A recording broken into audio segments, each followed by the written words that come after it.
ലേവ്യ പുസ്തകം അധ്യായം 15. യഹോവ പിന്നെയും മോശയോടും അഹരോനോടും അരുളിച്ചെയ്തത്, നിങ്ങൾ ഇസ്രായേൽ മക്കളോട് പറയേണ്ടത് എന്തെന്നാൽ, ആർക്കെങ്കിലും തൻ്റെ അംഗത്തിൽ ശുക്ലസ്രവമുണ്ടായാൽ അവൻ സ്രവത്താൽ അശുദ്ധനാകുന്നു. അവൻ്റെ സ്രവത്താലുള്ള അശുദ്ധിയാവത് അവൻ്റെ അംഗം സ്രവിച്ചുകൊണ്ടിരുന്നാലും അവൻ്റെ അംഗം സ്രവിക്കാതെ അടഞ്ഞിരുന്നാലും അത് അശുദ്ധി തന്നെ. സ്രവക്കാരൻ കിടക്കുന്ന കിടക്കയൊക്കെയും അശുദ്ധം. അവൻ ഇരിക്കുന്ന സാധനമൊക്കെയും അശുദ്ധം. അവൻ്റെ കിടക്ക തൊടുന്ന മനുഷ്യൻ വസ്ത്രമലക്കി വെള്ളത്തിൽ കുളിക്കുകയും സന്ധ്യ വരെ അശുദ്ധനായിരിക്കുകയും വേണം. സ്രവക്കാരൻ ഇരുന്ന സാധനത്തിന്മേൽ ഇരിക്കുന്നവൻ വസ്ത്രമലക്കി വെള്ളത്തിൽ കുളിക്കുകയും സന്ധ്യ വരെ അശുദ്ധനായിരിക്കുകയും വേണം. സ്രവക്കാരൻ്റെ ദേഹം തൊടുന്നവൻ വസ്ത്രമലക്കി വെള്ളത്തിൽ കുളിക്കുകയും സന്ധ്യ വരെ അശുദ്ധനായിരിക്കുകയും വേണം. സ്രവക്കാരൻ ശുദ്ധിയുള്ളവൻ്റെ മേൽ തുപ്പിയാൽ അവൻ വസ്ത്രമലക്കി വെള്ളത്തിൽ കുളിക്കുകയും സന്ധ്യ വരെ അശുദ്ധനായിരിക്കുകയും വേണം. സ്രവക്കാരൻ കയറിപ്പോകുന്ന ഏതു വാഹനവും അശുദ്ധമാകും. അവൻ്റെ കീഴെ ഇരുന്ന ഏതിനെയും തൊടുന്നവനെല്ലാം സന്ധ്യ വരെ അശുദ്ധനായിരിക്കണം. അവയെ വഹിക്കുന്നവൻ വസ്ത്രമലക്കി വെള്ളത്തിൽ കുളിക്കുകയും സന്ധ്യ വരെ അശുദ്ധനായിരിക്കുകയും വേണം. സ്രവക്കാരൻ വെള്ളം കൊണ്ട് കൈ കഴുകാതെ ആരെയെങ്കിലും തൊട്ടാൽ അവൻ വസ്ത്രമലക്കി വെള്ളത്തിൽ കുളിക്കുകയും സന്ധ്യ വരെ അശുദ്ധനായിരിക്കുകയും വേണം. സ്രവക്കാരൻ തൊട്ട മൺപാത്രം ഉടച്ചു കളയണം. മരപ്പാത്രമെല്ലാം വെള്ളം കൊണ്ട് കഴുകണം. സ്രവക്കാരൻ സ്രവം മാറി ശുദ്ധിയുള്ളവനാകുമ്പോൾ ശുദ്ധീകരണത്തിനായി 7 ദിവസം എണ്ണയിട്ട് വസ്ത്രമലക്കി ദേഹം ഒഴുക്കുവെള്ളത്തിൽ കഴുകണം. എന്നാൽ അവൻ ശുദ്ധിയുള്ളവനാകും. 8-ാം ദിവസം അവൻ 2 കുറുപ്രാവിനെയോ 2 പ്രാവിൻ കുഞ്ഞിനെയോ എടുത്ത് സമാഗമന കൂടാരത്തിൻ്റെ വാതിൽക്കൽ യഹോവയുടെ സന്നിധിയിൽ വന്ന് അവയെ പുരോഹിതൻ്റെ പക്കൽ കൊടുക്കണം. പുരോഹിതൻ അവയിൽ ഒന്നിനെ പാപയാഗമായിട്ടും മറ്റേതിനെ ഹോമയാഗമായിട്ടും അർപ്പിക്കണം. ഇങ്ങനെ പുരോഹിതൻ അവനുവേണ്ടി യഹോവയുടെ സന്നിധിയിൽ അവൻ്റെ സ്രവത്തിന് പ്രായശ്ചിത്തം കഴിക്കണം.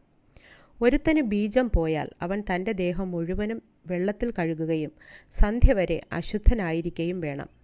ബീജം വീണ സകല വസ്ത്രവും എല്ലാ തോലും വെള്ളത്തിൽ കഴുകുകയും അത് സന്ധ്യ വരെ അശുദ്ധമായിരിക്കുകയും വേണം. പുരുഷനും സ്ത്രീയും തമ്മിൽ ബീജസ്ഖലനത്തോടുകൂടെ ശയിച്ചാൽ ഇരുവരും വെള്ളത്തിൽ കുളിക്കുകയും സന്ധ്യ വരെ അശുദ്ധമായിരിക്കുകയും വേണം. ഒരു സ്ത്രീക്ക് സ്രവമുണ്ടായി അവളുടെ അംഗസ്രവം രക്തമായിരുന്നാൽ അവൾ 7 ദിവസം അശുദ്ധയായിരിക്കണം. അവളെ തൊടുന്നവനെല്ലാം സന്ധ്യ വരെ അശുദ്ധനായിരിക്കണം. അവളുടെ അശുദ്ധിയിൽ അവൾ ഏതിന്മേലെങ്കിലും കിടന്നാൽ അതൊക്കെയും അശുദ്ധമായിരിക്കണം. അവൾ ഏതിന്മേലെങ്കിലും ഇരുന്നാൽ അതൊക്കെയും അശുദ്ധമായിരിക്കണം. അവളുടെ കിടക്ക തൊടുന്നവനെല്ലാം വസ്ത്രമലക്കി വെള്ളത്തിൽ കുളിക്കുകയും സന്ധ്യ വരെ അശുദ്ധനായിരിക്കുകയും വേണം. അവൾ ഇരുന്ന ഏതൊരു സാധനവും തൊടുന്നവനെല്ലാം വസ്ത്രമലക്കി വെള്ളത്തിൽ കുളിക്കുകയും സന്ധ്യ വരെ അശുദ്ധനായിരിക്കുകയും വേണം. അവളുടെ കിടക്കമേലോ അവൾ ഇരുന്നതിന്മേലോ ഉള്ള ഏതൊന്നെങ്കിലും തൊടുന്നവൻ സന്ധ്യ വരെ അശുദ്ധനായിരിക്കണം.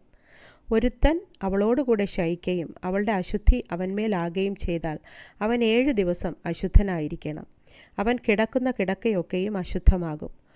ഒരു സ്ത്രീക്ക് ഋതുകാലത്തല്ലാതെ രക്തസ്രവം ഏറിയ ദിവസം ഉണ്ടാകുകയോ ഋതുകാലം കവിഞ്ഞ് സ്രവിക്കുകയോ ചെയ്താൽ അവളുടെ അശുദ്ധിയുടെ സ്രവകാലമൊക്കെയും ഋതുകാലം പോലെ ഇരിക്കണം. അവൾ അശുദ്ധയായിരിക്കണം. രക്തസ്രവമുള്ള കാലത്തെല്ലാം അവൾ കിടക്കുന്ന കിടക്കയൊക്കെയും ഋതുകാലത്തിലെ കിടക്ക പോലെ ഇരിക്കണം. അവൾ ഇരിക്കുന്ന സാധനമൊക്കെയും ഋതുകാലത്തിലെ അശുദ്ധി പോലെ അശുദ്ധമായിരിക്കണം. അവ തൊടുന്നവനെല്ലാം അശുദ്ധനാകും. അവൻ വസ്ത്രമലക്കി വെള്ളത്തിൽ കുളിക്കുകയും സന്ധ്യ വരെ അശുദ്ധനായിരിക്കുകയും വേണം. രക്തസ്രവം മാറി ശുദ്ധിയുള്ളവളായാൽ അവൾ 7 ദിവസം എണ്ണിക്കൊള്ളണം. അതിൻ്റെ ശേഷം അവൾ ശുദ്ധിയുള്ളവളാകും. 8-ാം ദിവസം അവൾ 2 കുറുപ്രാവിനെയോ 2 പ്രാവിൻ കുഞ്ഞിനെയോ എടുത്ത് സമാഗമന കൂടാരത്തിൻ്റെ വാതിൽക്കൽ പുരോഹിതൻ്റെ അടുക്കൽ കൊണ്ടുവരണം. പുരോഹിതൻ ഒന്നിനെ പാപയാഗമായിട്ടും മറ്റേതിനെ ഹോമയാഗമായിട്ടും അർപ്പിക്കണം. ഇങ്ങനെ പുരോഹിതൻ അവൾക്ക് വേണ്ടി യഹോവയുടെ സന്നിധിയിൽ അവളുടെ അശുദ്ധിയുടെ രക്തസ്രവം നിമിത്തം പ്രായശ്ചിത്തം കഴിക്കണം.